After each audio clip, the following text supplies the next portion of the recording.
今天上节目的这位部长，他现在就在这个小贩中心里面忙着。他到底是谁呢？跟我们去看看吧。部长，你好。欢迎你到我们的 Dunman Food Center。我听说你在这里派东西，然后想知道你在派什么呢？哦，我们全部的那个熟食中心，赢了那个国际的文化奖。这边就是我们的那个 National Heritage 跟Culture。所以呢，今天我是派那个 cash card 给我们的那些熟食中心他们的那些摊位的户主。你看，就是这个我们的 Thank you Hawkers， 因为我们得到的那个 UNESCO 那个豆干包，我从很小的时候就开始吃了。我看应该是那个时候是6、7岁啊，从外面的那个一说吃吃到这边。他搬去那个丹东港东那里，我也跟着一起去。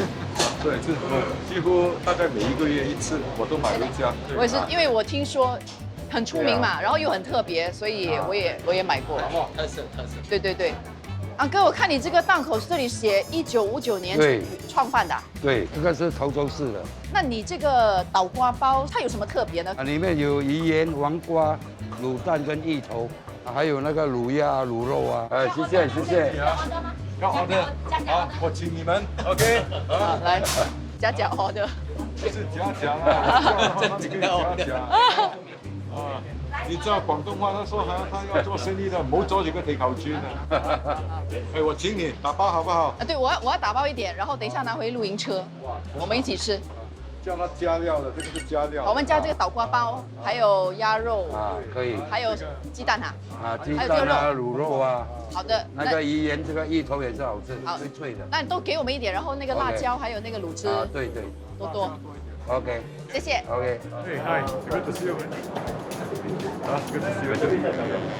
Want to serve you? I want to eat. Thank you. 谢谢，哇，恭喜你啊，为我们国家争光，我们的熟食中心啊得到那个国际的文化奖，很好。好，谢谢你。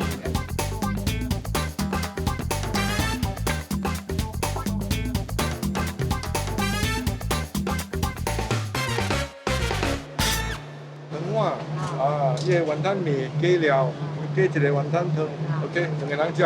哦，感謝啊。哦，部長，你點了雲吞麵。對，雲吞麵，還有那個純雲吞的湯。這間雲吞麵你特別喜歡嗎？它是老字號，主要的是它的那個湯底呢很好，而且它的麵呢，它有那個 QQ 的那種感覺，而且它的那個叉燒呢很地道的。啊。它的整個那個雲吞的，它的那個皮也是很薄。而且最關鍵的是它的辣椒，所以你試試看。可是你不要去管它的 lower in calories 啊，吃了就算了啊。你吃得起，我是吃不起。等一下我回家我还得做運動。因為我發現這裡很多小販的，好像年紀都比較大。對，是不是？因為他們主要的是，你一旦有那個傳統，它能夠傳承下來，通常都是他們的父母親傳下來。那麼未必他的那個下一代要接任過來這種生意，因為每一天呢從早要站到下午到傍晚嘛，所以也挺勞累的。哇，謝謝。吃不完了，謝謝。哇，這個豬油渣也是 very generous， 謝謝你。哎，這個給很那種我小時候讀書的時候在學校的 canteen 吃的。哇，你那個豬油渣 just。我是醫生嘛，我有藥吃。部長是醫生，所以他可以把豬油渣就這樣吃下去的。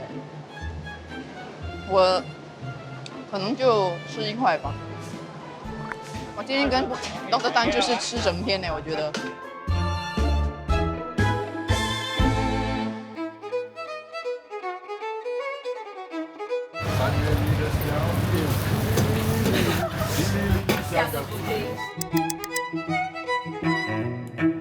部長來了。哎，你好。哇，部長，你又帶了什麼？對，我帶了這裡一個很出名的菲菲雲吞麵。哦，你又吃。我們又有口福了。我今天跟Dr. Dan就是吃整天呢，我覺得。部長，我也是有見面禮要給你，就是在我們的露營車上面，我請你上來參觀一下，好不好？你看，這些都是我們的製作組準備的。哇！因為聽說你真的很愛吃。是咯，你看我整個面孔啊，我整個體型都是喜歡吃的。我看你在這個滿利百類一帶做活动的时候，对经常都会大饱口福，是不是？对对啊这个是自助餐 style。啊！你应该试试看这里这个薄饼。 OK，我们拿吧，拿。对，拿了放在那个好盘子上面。这很大的，因为我们这里的它的那个皮是这边特制的。 OK。还有呢，还有什么？就是我们这里的那个龟乌比饼干哦，啊，这个是班丹的做的。这里有没有你最爱吃的？原来部长是吃货。对了，我全部都很爱吃的。还有啊，你看这个有椰子的，哦，这个你放在上面，要拿那些椰子呢，把它放多一点。你看啊，是这样。这个是什么？这个是 jelly 吗？啊，对，我看马来人叫是那个一种龟 Sri Muka。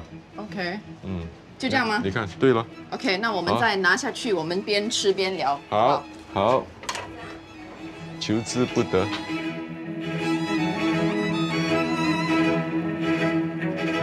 哇，部长，刚才我已经跟你吃了一碗馄饨面，对现在你又带来了这个馄饨面，对那这个肯定跟刚才不一样，你可以跟我说一下这个的故事吗？很出名的。对对对主要的是他的那个时候，他的公公是自己用手拉、用手打出来的，所以他的面呢，有很特殊的一种口感吃的那个口感。你吃他的那个面的时候，通常呢，所有的顾客呢，都先喝一口汤。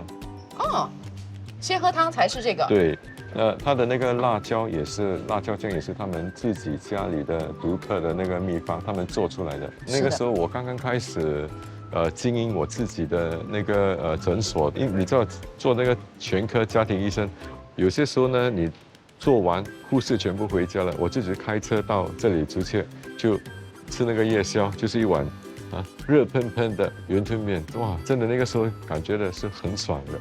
所以我是从92年吃到现在咯，大概有30多年了。我看部长你真的是一个特别爱吃的人对，那你是属于那种 eat to live or live to eat？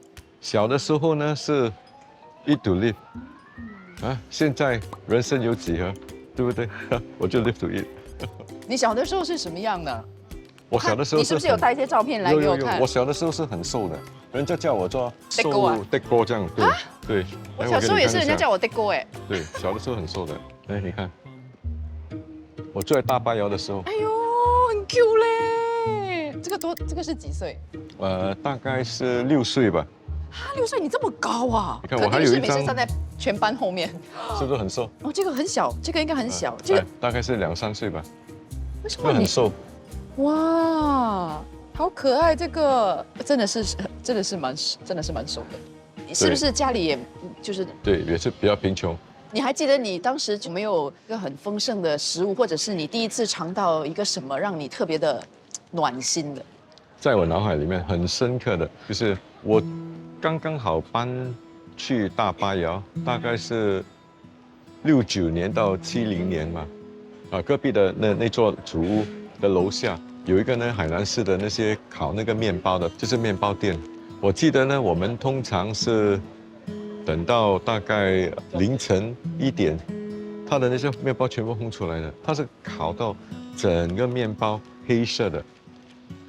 那刚刚好，我父母亲呢拿到月薪，我们就庆祝，我就跑到楼下买一整个面包，烤到黑色的，一整个面包是9毛钱，我就这样说，你不要跟我，你不要给我切片，不要切片，我就整粒拿回家，我妈妈我爸爸就好像把他的那个烤黑色的那个外层呢拉出来，就这样吃。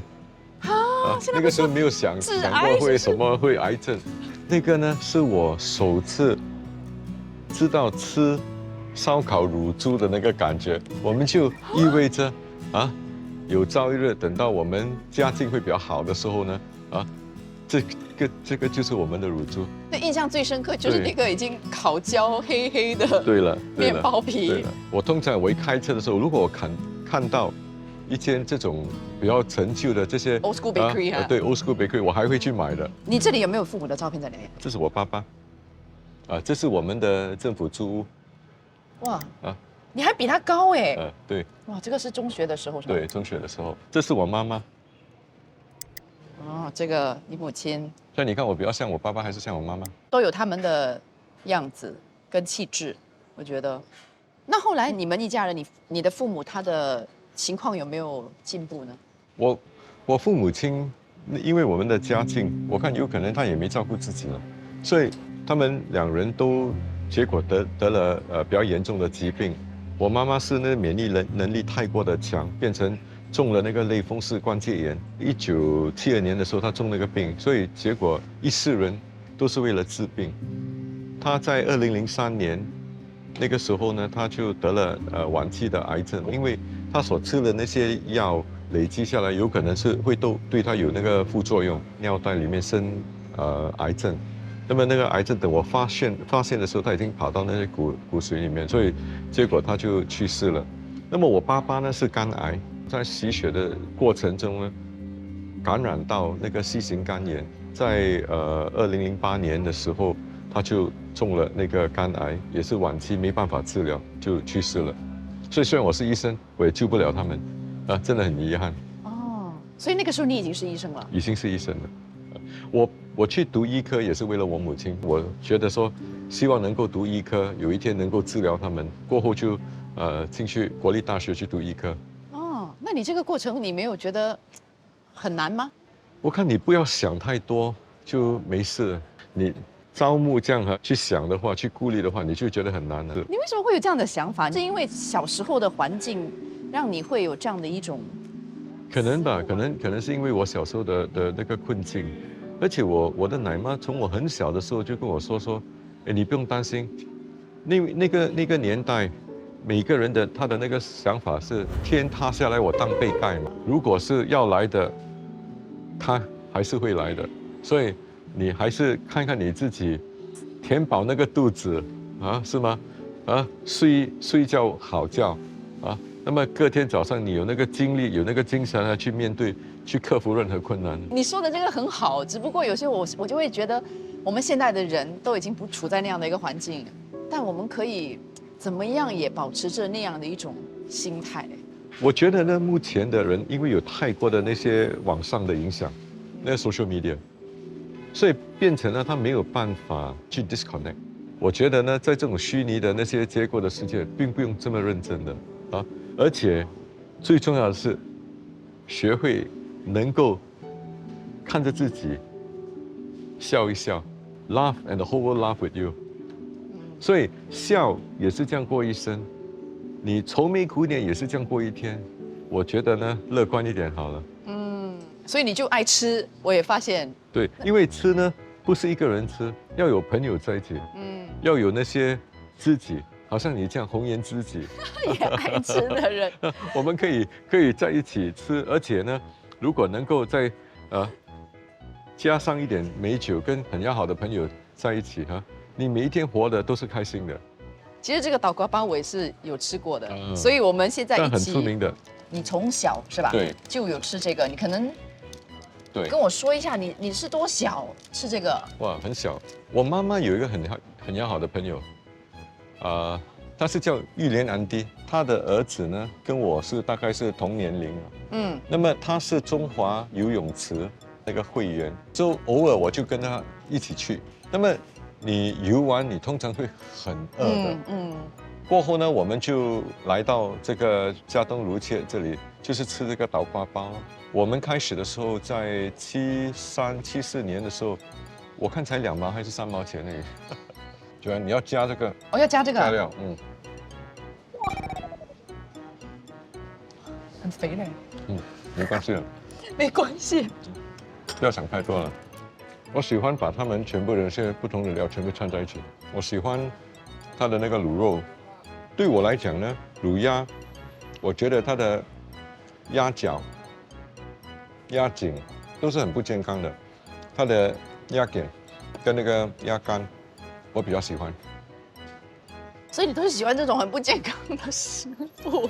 还有教坏了大家。我看如果给那个我们的卫生部长王义康给他看这个视频的话，他肯定很生气的。部长从小到大有没有做过什么兼职啊，或者要去打工的经验？我的兼职呢，那个年代我看大部分的人都会有兼职。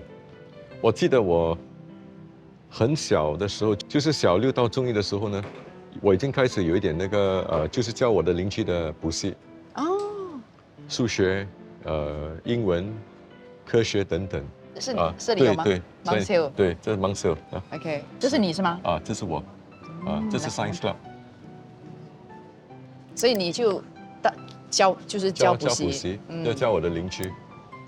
那么1个月能够赚几10块钱。哦，那么等到我读高中的时候呢，就比较多人找我，因为那个时候是凭着不用宣传的，就是凭着人家介绍对，你可以说我就从13岁就开始兼职，教补习，到我大概25岁毕业，我也有考虑过卖保险，可是我看我的国药卖得不够好了，我连1中也做不到。就你不只是医生嘛，你确实也是有创立了很多个诊所，可以说是白手起家。但你是怎么做到的呢？我根本没有什么预先的那个计划或者是策划，也就一步一步来。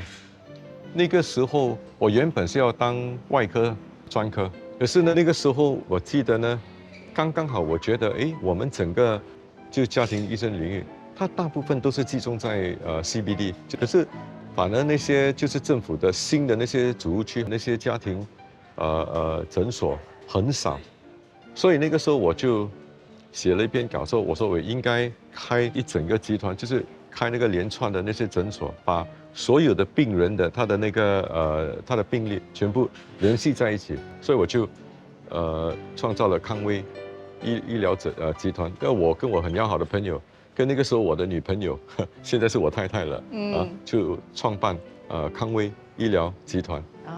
那个是在刚刚好是1990年，或者是1991年就开始，我才那个时候才26、27岁而已。哇，好厉害哦，我觉得。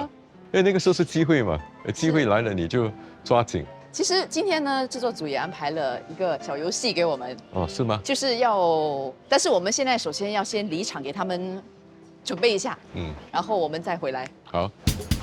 好，欢迎你。Hello， 你好。他说他是教人家兼职的工作。城市是在天的。他们把车拖进来的这个，哎呦，很神秘哦。OK。你在这里剪头发还是什么？哦，我只可以问他 yes or no question 啊。来，计时开始。你的工作是在飞的吗？不是。不是，这是在地的啊。OK。是你的工作呢是照顾别人的吗？不是。不是。是教人家的吗？是。这样你是教师吗？不是。教人家的你是教人家就是教人家teach 吗？他不是，你问他是不是教师，他说不是，是吗？不是。 OK， 不是你是开导人家的？不是。不是，叫怎么样教人家又不是开导人家？你是辅导官吗？不是。那你的工作是全 full time 还是 part time？ 不可以问 full time 是 part time， 你的工作是 full time 吗？是。full time。这样你是在人力部吗？不是。不是。你是有没有罚款的？没有。没有。什么问题？哇，很难猜嘞。对，很难猜。不行，我们猜不到。看得出吗？我可以这样猜啊。是。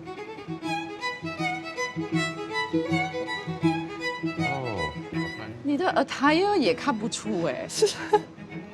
我现在是就业在 Accenture Singapore， 一名 Business Architecture Consultant， 所以教人是其中方面。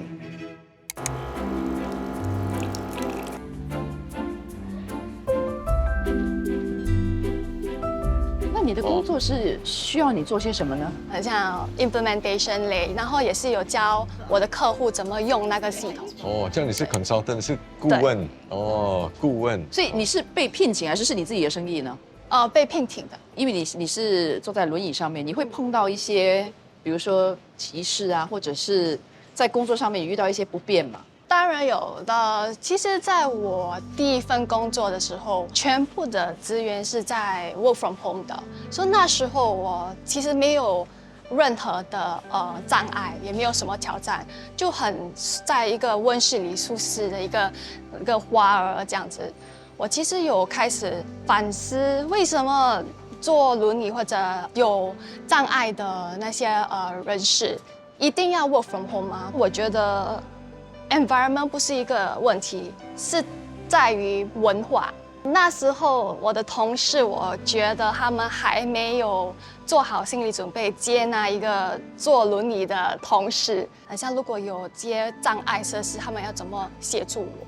所以大致上午餐是我自己一个人在公司里面自己吃。过后我就离开了那个公司，去找另外一份工。比如说我在我的 resume 里面，我放了我自己是残疾人士。就发了好多电邮出去，没有反应。然后我就跟我自己讲，不然我尝试拿掉我是残疾人士，就开始有很多电话咨询叫我下去interview。然后可是我一跟他们通话就说，其实我是坐轮椅的，他们就有一点惊讶，那就没有消息了。我们的劳资证啊也谈了蛮久的。今年年底呢，我们会推出一个新的法令，就是在职场上那些员工都要得到平等的待遇，好像种族啊，或者是宗教、语言、性别、年龄，还有身体的那个残疾的问题呢，在任何情况之下，公司都不可以歧视他们。我看最近几年呢，公司的那个包容性，关于残疾人士他们所面临的障碍，他已经比较体谅，也比较了解。那现在你在这个公司的这个环境是不是有改善了？改善很多。刚加入这份工作的时候，其实我很害怕，也是因为那时候是 COVID-19 的时候，所以我还可以隐藏我的身份，可是不能藏多久的嘛。可是我很庆幸的是，在我的那个 new joiner experience 的时候，我有一个老板，他是听觉障碍的，也是，他就亲自分享他自己的经验。这个公司里面有一个叫做 disability pillar， 专门是照料我们这些群体的，所以不用担心，其实都希望慢慢越来越可以了解。如果呢，公司跟我们政府配合，我们还会看能够拨出那些 grants 来帮助他们，看看他们是否能够把这些阻碍减轻拿掉。员工，尤其是残疾员工，可以回去公司里面上班。谢谢倩莹，谢谢啊，好。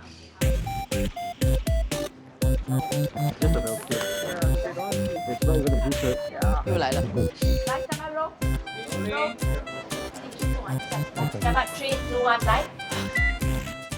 欢迎你 Hello， 你好，你好，下午好。这位我觉得应该，你是不是个医生？是。哇，很好。哇，很好，对，做医疗的。医疗的，你是中医师吗？啊，中医师。你从事这行多久了？啊，28年。你为什么会想要当医师呢？我是比较喜欢这个中华文化了，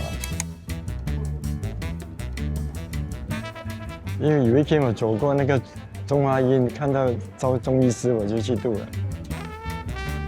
像你培训了几年？差不多5年了。杨医师在古代的时候，很多医师都是男的嘛，现在我认识的一些医师都是女的，是不是现在这个歧视没有这么大了？对。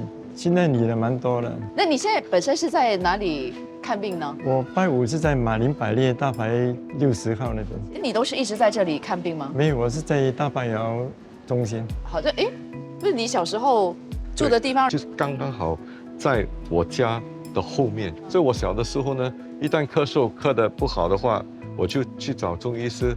那个时候我才大概8岁，看门诊。拿他的那个很苦的那个咳嗽药，中药很苦的，去吃的话5毛钱。那现在为什么会搬到马林百列呢？因为本来在刘界那边那个2楼啦，那老人上下不方便，因为他们坐轮椅，他有停车位也不够，不大方便的，所以搬来马林百列这边比较方便。OK， 好，谢谢你，谢谢，谢谢。OK， 好，来。你好。哇，你好像魔术师。哇，他包得很密。OK， 部长，你要不要开头问一个问题？还在工作吗？有，还在工作。你的工作是不是全职的？不是。哦，等于是兼职的。兼职的工作。需要很多的体力。一半。一半。你的工作环境是有冷气的。对。OK， 工作也有冷气。收钱的。没有。没有碰到钱，所以不是收银台。对。哦，你是打油，讲打油的。1分钟到了。啊，对 ，OK， 好，1分钟到。所以我们来揭晓哈。猜得到吗？猜得到吗？猜不到。我猜就是冷气房，要么就是那种做邮政局啊，还是什么局的，我觉得。你现在是穿着制服吗？是啊。哦，那你解袍，我就会知道你是什么工作了。来，1、2、3。好。哦。这是我说那个收银是不是开始好？是，所以你是在平价超市工作的。对。好，那我们就去看看，因为在附近有嘛。对，就在这里。那我们去看看你的工作。好，来。这是你负责的区吗？这是我负责的。